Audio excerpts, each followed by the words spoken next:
Marcus Chen stared at the empty space where his piano used to sit. The wooden floor still showed marks from the heavy legs that had pressed into it for 2 years.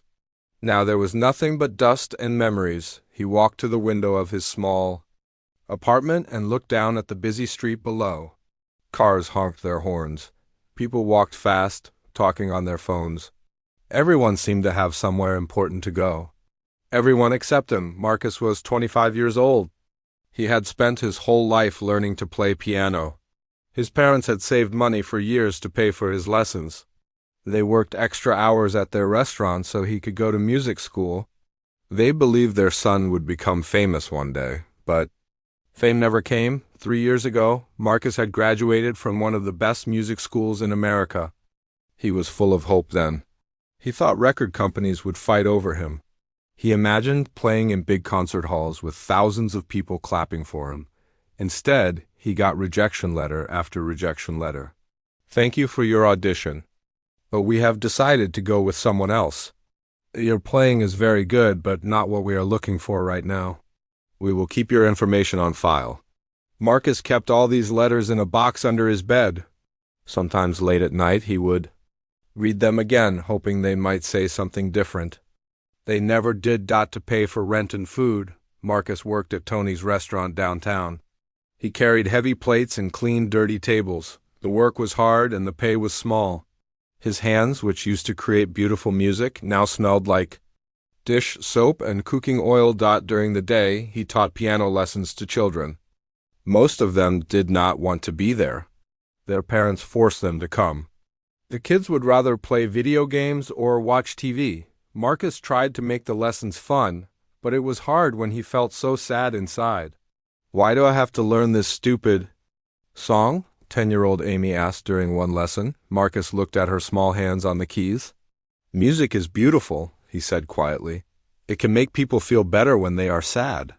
"Are you sad?" Amy asked. Marcus did not know how to answer. He was very sad, but he could not tell a child that every month paying rent became harder. Marcus lived in a tiny apartment that cost too much money. The walls were thin. He could hear his neighbors fighting and their TV shows playing too loud. But it was all he could afford. 6 months ago, things got very bad. Marcus owed money for rent, food, and his phone bill. He looked around his apartment and saw only one thing worth enough money to help him. His piano. It was a beautiful black piano that his parents had bought him when he started music school. They had saved for 3 years to buy it. His mother cried happy tears the day it was delivered to his apartment. "This piano will make you famous," she had said. Touching the smooth black surface with her fingers, Marcus remembered that day as he called the piano store. His hands shook as he dialed the number. "Hello, I want to sell my piano," he said into the phone. The man at the store came the next day. He looked at the piano and played a few notes. "It's in good condition," the man said. "I can give you $2,000. $2,000. The piano had cost his parents $8,000. But Marcus needed the money now. He had no choice. Marcus watched as 3 men carried his piano down the narrow stairs of his apartment building. Neighbors opened their doors to watch. Mrs. Rodriguez from next door shook her head sadly. She knew what the piano meant to him. "I'm sorry, Marcus," she whispered as the men loaded the piano onto their truck that night. Marcus sat on his floor and cried. Without his piano, he felt like he had lost a part of himself. How could he be a piano player without a piano? The money from selling the piano helped for a few months, but soon it was gone too. Marcus was back to the same problems. Not enough money for rent, not enough money for food, and now no piano to practice on. He had a small keyboard that plugged into the wall. It was not the same as a real piano. The keys felt different. The sound was thin and electronic, but it was all he had left. Marcus would sit on his bed and play. The keyboard with headphones on. He played the same songs he had learned in school, Bach, Chopin, Beethoven. The music still sounded beautiful, even on the cheap keyboard. But no one could hear it except him. One day, Marcus was walking to work when he saw something that made him stop. A man was sitting in the subway station playing guitar. People walking by would throw coins into his open guitar case. Some people stopped to listen for a few minutes before continuing on their way. Marcus watched for 10 minutes. The guitar player was not very good. He knew only a few simple songs. But people still gave him money. In just 10 minutes, Marcus counted at least $5 going into the case. That night, Marcus could not sleep. He kept thinking about the guitar player. What if he brought his keyboard to the subway? What if he played real classical music instead of simple folk songs? Maybe people would give him money too. The idea scared him. Marcus had always played in nice concert halls and music schools. Playing in a dirty subway station felt wrong. It felt like giving up on his dreams, but he needed money, and he needed to play music. Maybe this could solve both problems. The next morning, Marcus looked at his keyboard. It was small enough to carry. It had a battery, so he would not need to plug it in. He had a small folding chair that he could bring to. Marcus picked up the keyboard and held it in his arms. It was much lighter than his real piano had been. Light enough to carry down into the subway tunnels where thousands of people walked every day. He thought about his parents and how proud they had been when he went to music school. What would they think if they saw him playing in the subway for coins? But then Marcus thought about something else. He thought about the music itself. The beautiful songs that lived inside him, waiting to come out. Songs that no one had heard. For months, because he had no piano to play them on, maybe it did not matter where he played. Maybe what mattered was that he played at all. Marcus made his decision. Tomorrow, during his lunch break from teaching lessons, he would take his keyboard to the subway station. He would play the music he loved. Even if only a few people stopped to listen. It was better than not playing at all. The next day, Marcus woke up with butterflies in his stomach. He had not slept well. All night he had imagined himself sitting in the subway with his keyboard, playing music while people walked past him like he was invisible. Marcus ate a small breakfast of toast and coffee. He looked at his keyboard sitting by the door. It looked so small and cheap compared to his beautiful piano that was gone forever. But it was what he had. He taught 3 piano lessons that morning. Little Sarah played Twinkle, Twinkle, Little Star with 1 finger at a time. Tommy forgot to practice again and could barely remember where middle C was located. Mrs. Kim's daughter Lisa was his best student, but even she seemed bored and kept looking at her phone. Remember to practice every day, Marcus told each student as they left. But he knew most of them would not touch their pianos until next week. At 11:30, Marcus packed his keyboard into its black case. He folded up his small chair and put it under his arm. His hands were sweating even though it was not hot outside. The subway station at 42nd Street was always busy. Thousands of people walked through it every day, going to work, going home, going shopping. Marcus had walked through this same station hundreds of times. But today felt different. Marcus found a spot near the entrance where people coming up from the trains would see him. There was enough space for his chair and keyboard. The floor was dirty and covered with old gum and coffee stains, but it would have to do. He set up his keyboard and plugged in the small speaker. His hands shook a little as he turned everything on. A few people looked at him as they walked by, but most did not seem to notice or care. Marcus sat down and placed his fingers on the keys. For a moment he could not remember any songs. His mind went blank. All those years of training, all those beautiful pieces he knew by heart, and suddenly he could remember nothing. Then he took a deep breath and started to play Chopin's Minute Waltz. His fingers found the right keys like they had done thousands of times before. The music flowed out of the small speaker and into the noisy station. A few people turned their heads to look. Most kept walking. Marcus played the whole piece, but when he finished, only one person clapped. It was an old man with a coffee stain on his shirt who clapped 3 times before walking away. Marcus opened his keyboard case and put it on the ground in front of him. This is where people would put money if they liked his music. He had seen other street musicians do this. He started playing Bach's Prelude in C major. This was a piece everyone loved in music school. It was gentle and pretty and not too complicated. But the people in the subway did not seem to care.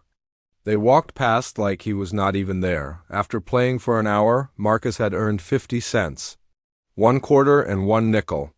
A teenage girl had dropped the quarter into his case without stopping or looking at him. An older woman had smiled and given him the nickel along with a quick nod. Marcus felt his face turn red with embarrassment. 50 cents for an hour of playing music he had spent years learning to perfect. At the restaurant, he made more money in 10 minutes of carrying plates, but he did not give up. He played Debussy's Clair de Lune, one of the most beautiful pieces ever written. A businessman in an expensive suit stopped for about 30 seconds to listen, then looked at his watch and hurried away without leaving any money. By the end of his lunch break, Marcus had earned $1.25. A few more people had dropped coins into his case, but most had ignored him completely. One man had even stepped over his keyboard case like it was trash on the ground. Marcus packed up his keyboard, feeling worse than when he had started. Playing music was supposed to make him feel better, but this made him feel small and unimportant. The next day, Marcus almost did not go back, but he needed every dollar he could get. Rent was due next week, and he was still $30 short.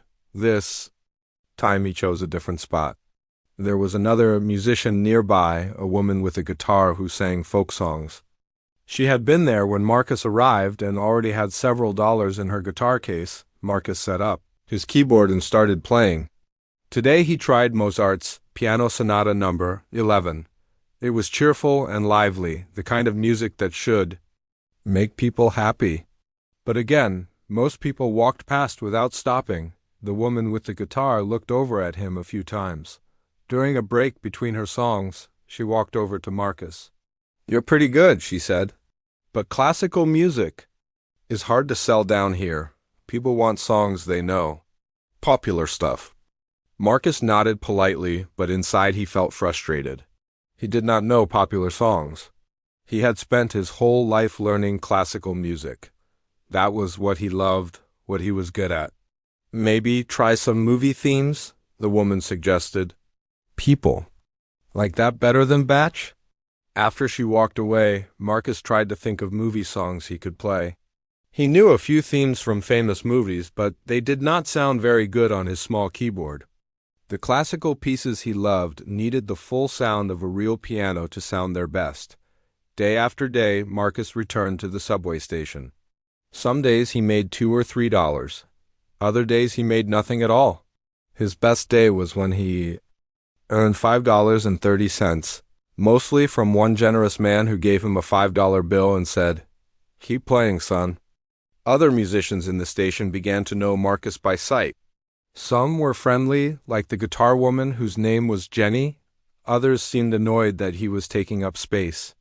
A saxophone player named Rick told him he was in his usual spot one day, even though Marcus had been playing there all week. "Classical music doesn't work down here," Rick said. "You're wasting your time and everyone else's." Marcus wanted to argue, but he was too tired. Maybe Rick was right. Maybe he was wasting his time. The worst part was not the small amount of money or the other musicians who did not want him there. The worst part was how invisible he felt. Thousands of people walked past him every day, but most of them looked right through him like he was not a real person. Marcus remembered his dreams of playing in concert halls full of people who came just to hear him play. Now he played the same beautiful music for people who were trying to catch trains and get to work. They had no time for Chopin or Mozart or any of the composers he loved. At night, Marcus would go home to his empty apartment and count the coins he had earned. On a good day, it was enough to buy a sandwich for dinner. On bad days, he went to bed hungry. His parents called him every Sunday to ask how his music career was going. Marcus told them he was still looking for the right opportunity. He could not bring himself to tell them that their son, who had graduated from one of the best music schools in the country, was now playing piano in subway stations for spare change. After 2 weeks of playing in the subway, Marcus had earned less than $50 total. It was not enough to make a real difference in his life, but it was something. And more importantly, he was playing music again. Even if people did not listen, even if they did not care, the music still existed. It still filled the air, even in a dirty subway station. Marcus decided to keep playing. Not because he was making good money or because people appreciated his music. He kept playing because he was a piano player, and piano players needed to play, even if the only audience was the rumble of trains and the footsteps of people who had somewhere else to be. 3 weeks into his subway performances, Marcus had settled into a routine. Every day at noon, he would set up his keyboard near the station entrance. He played for exactly 1 hour, then packed up and went back to teaching piano lessons or working at the restaurant. The other musicians no longer paid much attention to him. Jenny, the folk singer, would nod hello when she saw him. Rick, the saxophone player, still gave him dirty looks but had stopped complaining about Marcus taking his spot. Marcus had learned which songs worked better in the subway. People seemed to like movie themes more than pure classical music. When he played music from The Godfather or Titanic, a few more people would stop to listen. But his heart still belonged to the classical pieces he had learned in school. Thursday started like any other day. It was raining outside, which meant fewer people were walking around the city. Marcus almost stayed home, but he needed every dollar he could earn. Rent was due tomorrow, and he was still $20 short. Marcus set up his keyboard in his usual spot. The station felt quieter than normal because of the rain. Even the other street musicians seemed to be having a slow day. Jenny was packing up her guitar early. Shaking her head at her nearly empty case, Marcus decided to play one of his favorite pieces, Chopin's Nocturne in E-flat major. It was a sad, beautiful song that always made him think of his grandmother. She had died when he was 15, right before he started high school. She was the first person who told him he had a gift for music. As Marcus played the gentle, flowing melody, he noticed someone had stopped to listen. It was an older woman with gray hair wearing a long coat. She carried an expensive-looking purse and wore the kind of shoes that Marcus's mother would call fancy. The woman stood very still as Marcus played. She did not check her phone or look at her watch like most people did. She just listened with her eyes closed, as if the music was taking her somewhere far away. When Marcus finished the piece, he looked up and saw that the woman was crying. Tears were running down her cheeks, but she was not sad crying. It was the kind of crying that happens when something beautiful touches your heart. Marcus did not know what to do. He had never made anyone cry with his music before. Well, except for himself that night when he sold his piano. The woman walked over to Marcus. Slowly, she reached into her purse and pulled out a $20 bill. She placed it gently in his keyboard case. "Thank you," she said quietly. "That was my late husband's favorite piece." Marcus felt his throat get tight. "I'm sorry for your loss," he said. The woman smiled through her tears. "Don't be sorry. That was beautiful. My husband was a pianist too. He would have loved hearing you play that." She paused for a moment, looking at Marcus's small keyboard and folding chair setup. "You have real talent. This is not where you belong." Marcus did not know what to say. No one had told him he had talent in a very long time. "Do you know any Rachmaninoff?" the woman asked. Marcus nodded. Rachmaninoff was one of his favorite composers, but the pieces were very difficult. "I know Piano Concerto No. 2, he said. "Would you play some of it for me?" "That was another one of my husband's favorites." Marcus placed his fingers on the keyboard and began to play the famous opening of Rachmaninoff's Second Piano Concerto. It was a piece that needed a full orchestra to sound complete, but even on his small keyboard, the beautiful melody came through. As he played, something amazing happened. More people began to stop and listen. A businessman paused on his way to catch a train. A mother with 2 small children stopped and pointed at Marcus, telling her kids to listen to the pretty music. A group of teenagers, who usually walked past all the street musicians without looking, actually pulled out their phones, but they were not ignoring Marcus like he thought they would. Instead, they were recording him playing. One of the girls was holding up her phone, filming his performance. Marcus tried not to let the growing crowd make him nervous. He focused on the music, letting his fingers find the right notes automatically. This piece was in his bones. He had played it hundreds of times in music school. When he finished, something happened that had never happened before in all his weeks of subway performances. The people who had stopped to listen actually clapped. Real applause, like he was giving a real concert. The woman who had first stopped to listen was still there. She clapped the loudest of all. "That was wonderful," she said. "Simply wonderful." People began putting money in his case. Not just coins this time, but real money. Dollar bills, even a few $5 bills. The businessman dropped a $10 bill and said, "You're really good, man." The teenager who had been filming came over to Marcus. "That was awesome," she said. "I'm totally posting this online. You're like really talented." Marcus felt his face get hot.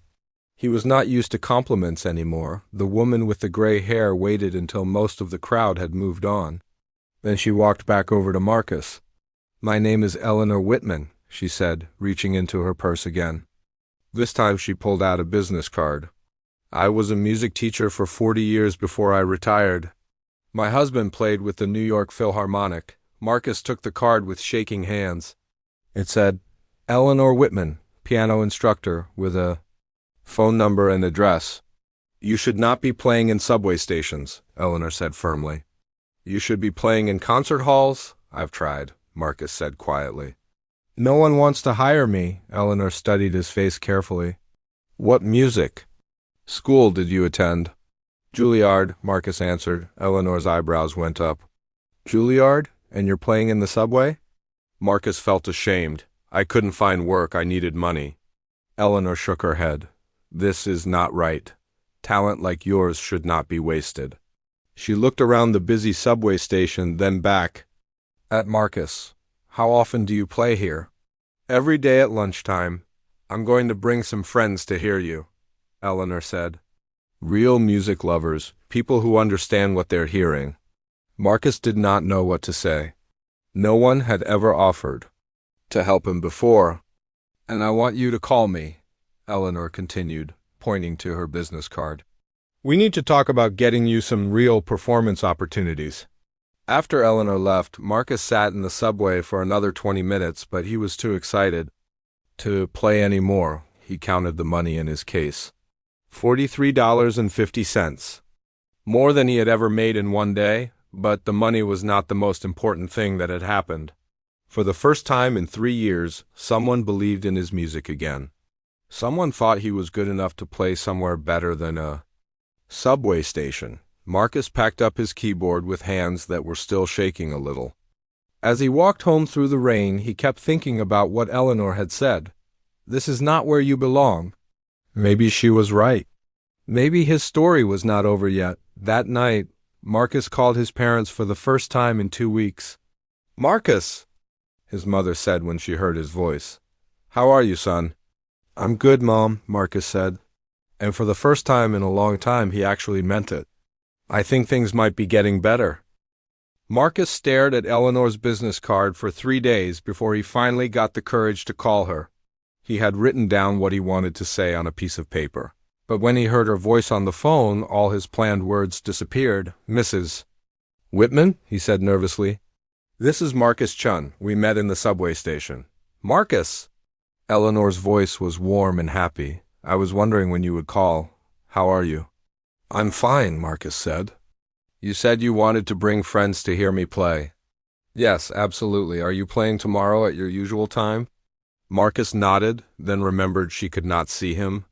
"Yes, noon at the 42nd Street station? Perfect. I'll be there with a few people who love good music." The next day, Marcus was more nervous than usual as he set up his keyboard. He kept looking around for Eleanor, wondering what her friends would be like. What if they did not like his music? What if Eleanor had made a mistake about his talent? At 12:15, Eleanor arrived with 4 other people. 3 women and 1 man, all around Eleanor's age. They were dressed nicely and looked like the kind of people who went to real concerts at real concert halls. "Hello, Marcus," Eleanor said with a big smile. "These are my friends. Margaret, Helen, Robert, and Susan. They all love classical music." Marcus felt his hands start to sweat. "Nice to meet you," he said quietly. "We've heard so much about you. said Margaret, a thin woman with white hair. Eleanor says you're extraordinary. Marcus sat down at his keyboard and took a deep breath. He decided to start with the same chopping piece that had made Eleanor cry. His fingers found the keys and the beautiful melody filled the subway station dot as he played. Marcus noticed something different. Eleanor's friends were not just listening politely. They were really hearing the music. Margaret closed her eyes and swayed slightly with the rhythm. Robert nodded his head appreciatively at the difficult passages. Susan had tears in her eyes. By the end of the piece, when Marcus finished, all 5 of them clapped enthusiastically. That was magnificent, Robert said. He was a tall man with a gray beard. I haven't heard Chopin played that beautifully in years. Marcus played 3 more pieces for them. Each time, the group listened with complete attention. Other people in the subway station began to notice the small crowd of well-dressed people gathered around the piano player. Soon, more people stopped. To listen. Play the Rachmaninoff again, Eleanor suggested. The one you played for me yesterday. As Marcus began the famous piano concerto, something amazing happened. One of the teenagers from yesterday was back, and she brought 2 friends. With her, they held up their phones to record him again. I told you he was incredible, the girl said to her friends. This video I posted yesterday already has like 1,000 views. Marcus almost stopped playing when he heard that. 1,000 people had watched him play piano. That was more people than had ever heard his music before. After he finished the Rachmaninoff, Eleanor and her friends applauded loudly. Other people in the station joined in. Marcus had never heard applause echo in a subway tunnel before. Robert walked over to Marcus's keyboard case and put in a $50 bill. Young man, you have a gift from God, he said seriously. The other friends also put money in the case. But more importantly, they each gave Marcus their business cards. I organize house concerts, Margaret said. Small, intimate performances in people's homes. I would love to book you for an evening. I know the events coordinator at the Museum of Modern Art, Helen added. They have a classical music series. I'm going to tell her about you. Susan, who had been quiet during most of the performance, handed Marcus her card last. I run a wedding planning business, she said. I have 3 couples looking for a pianist right now. Marcus looked at all the business cards in his hands, real opportunities, real paying jobs playing music. But first, Eleanor said, I want to do something special. She pulled out her phone and started recording a video of Marcus playing.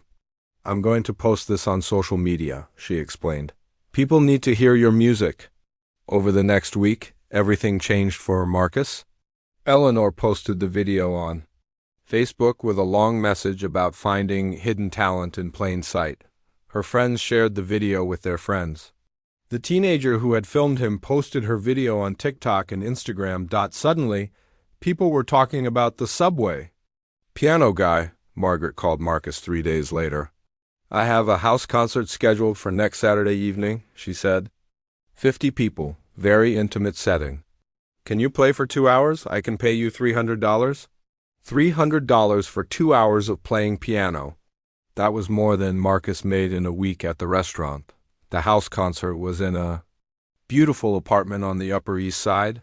The living room had a real grand piano, the first one Marcus had played since selling his own. As his fingers touched the keys, he felt like he was coming home. The audience was small but enthusiastic. They listened to every note, applauded after every piece, and asked him to play 3 encore songs.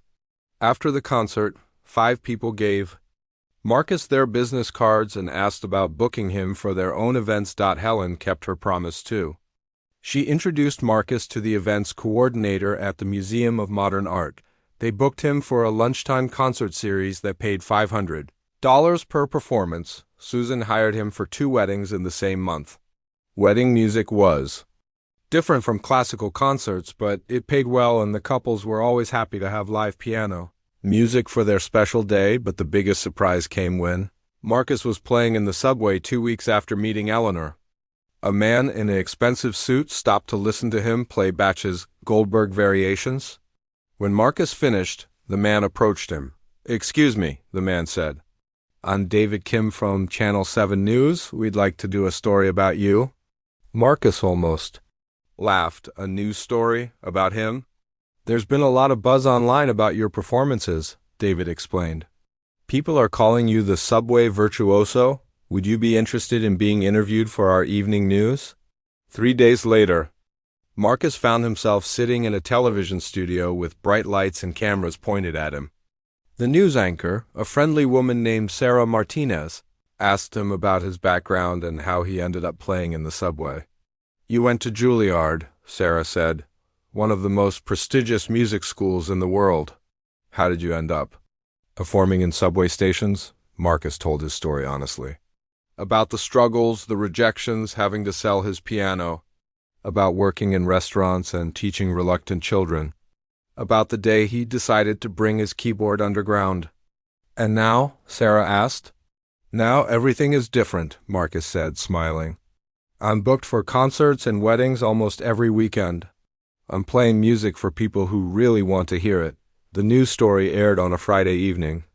By Saturday morning, Marcus's phone was ringing constantly. People wanted to book him for events. Other news stations wanted to interview him. A classical music radio station invited him to perform live on the air. Marcus still played in the subway sometimes, but now by choice rather than necessity. People would recognize him from the news story and stop to take pictures with him. His keyboard case would fill up with money much faster than before. The teenager who had first filmed him came by one day with a huge smile on her face. My video has over 1 million views now, she told him excitedly. You're like internet famous. Marcus looked around the subway station where everything had started. The same dirty floors, the same noise from the trains, the same rush of people trying to get somewhere else, but now it felt different. This place had given him back his music and his hope. Eleanor still came to listen sometimes. She would stand in the back of the crowd that gathered around Marcus, smiling proudly like a mother watching her son succeed.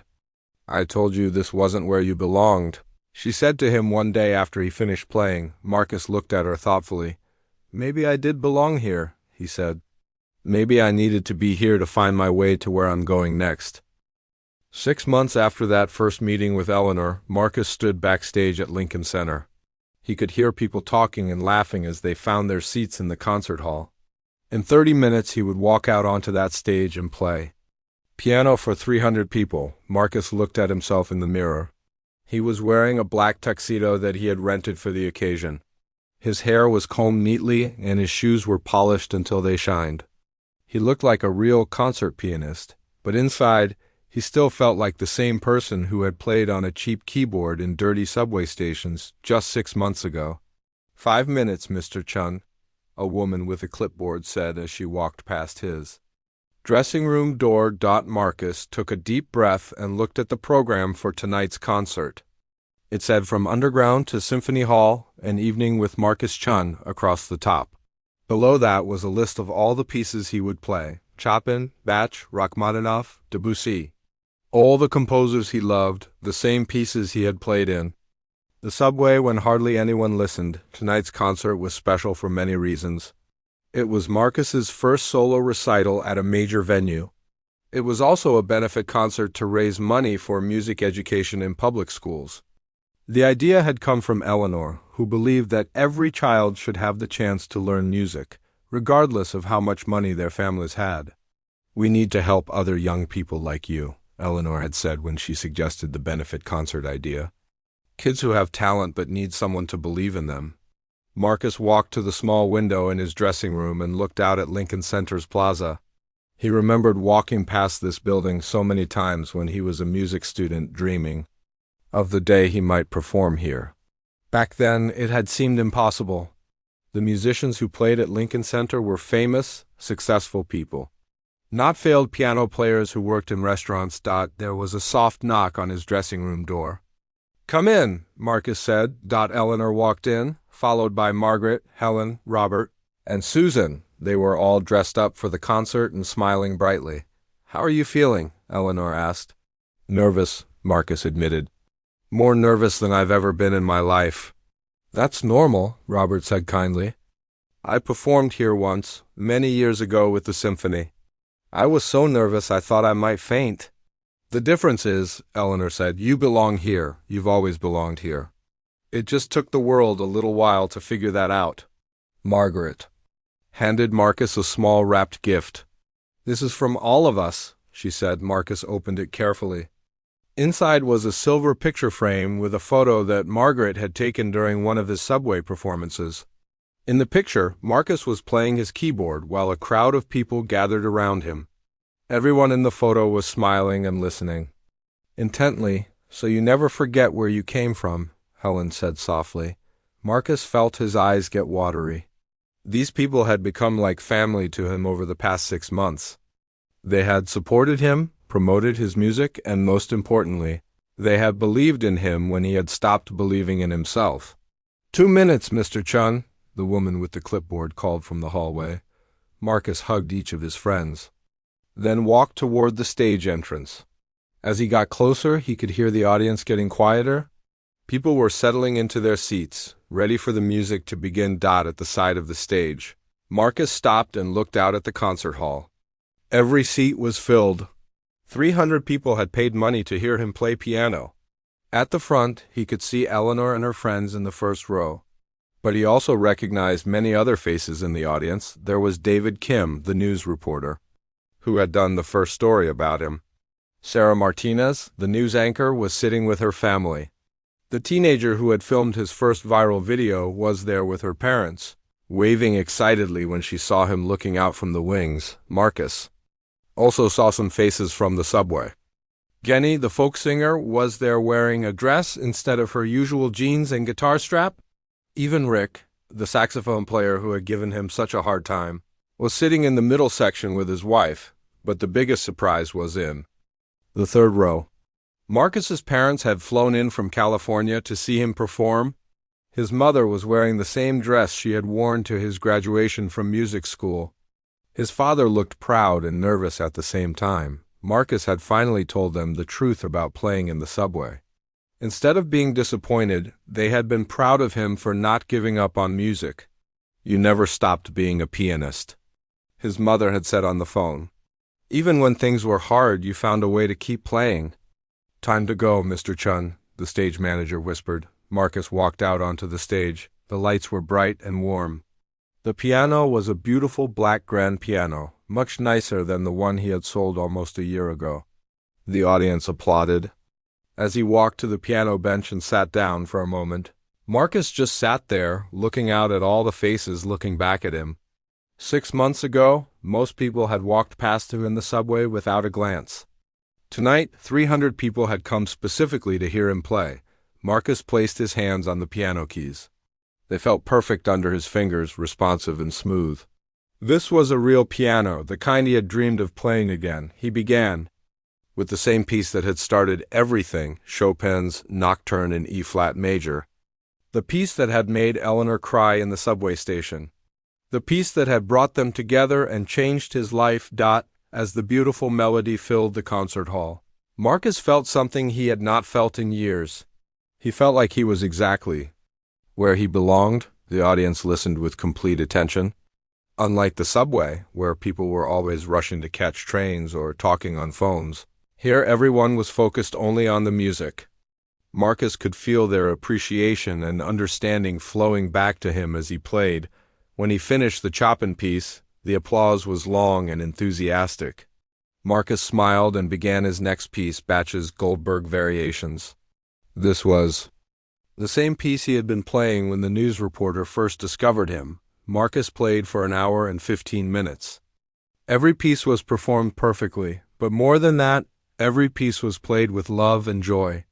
This was music the way it was meant to be heard, in a beautiful hall designed for classical music, played by someone who had earned the right to be there. When Marcus played his final piece, Rachmaninoff's Piano Concerto No. 2, the entire audience rose to their feet before he had even finished. They clapped and cheered for 5 full minutes. Marcus had to bow 4 times before they would stop applauding. Encore! Someone shouted from the balcony. Soon the whole audience was calling for more music. Marcus sat back down at the piano. He thought about what piece to play as his encore. He could choose another classical piece, something grand and impressive to end the evening. Instead, he decided to play something simple and heartfelt. He played Amazing Grace, the same way he had played it in the subway when he was just learning what songs worked best for crowds of busy people. But tonight, even this simple song sounded magnificent on the grand piano in the beautiful concert hall. When he finished, the audience applauded again, but more gently this time, as if they understood that the evening was complete. After the concert, Marcus stood in the lobby and talked with people who had come to hear him play. Many of them bought tickets for his next concert, which was already being planned. Others wanted to hire him for special events. But the most important conversation was with a man in an expensive suit who introduced himself as James Peterson from Classical Music Records. "We'd like to offer you a recording contract," Mr. Peterson said. "Your story is inspiring and your playing is exceptional. We think people all over the world would love to hear your music." A recording contract. Marcus had dreamed of this moment since he was a child taking his first piano lessons. As the evening wound down and people began to leave, Marcus found himself alone on the stage with Eleanor. The lights were dimmed and the concert hall was quiet. "Are you happy?" Eleanor asked. Marcus looked around the empty hall, then down at the piano where he had just given the performance of his life. "Yes," he said simply, "but not just because of this." "What do you mean?" Marcus smiled. "I'm happy because I never stopped playing music. Even when things were terrible, even when I had to sell my piano and play in subway stations, I never stopped." "The music was always there," Eleanor nodded knowingly. "Music doesn't care where you play it," she said. "It only cares that you play it with your heart." Marcus looked out at the empty seats where 300 people had sat and listened to him play. Tomorrow, newspapers would write reviews of his concert. Next month, he would go into a studio to record his first album. Next year, he might be touring the country, playing in concert halls like this one in every major city. But tonight he was just grateful. Grateful for Eleanor, who had stopped to listen to a sad song in a subway station. Grateful for all the people who had believed in him when he had stopped believing in himself. And grateful for the music itself, which had never abandoned him. Even in his darkest moments, Marcus sat down at the piano one more time and played quietly to the empty hall. He played the same Chopin nocturne that had started everything, the piece that had connected him to Eleanor and changed his life forever.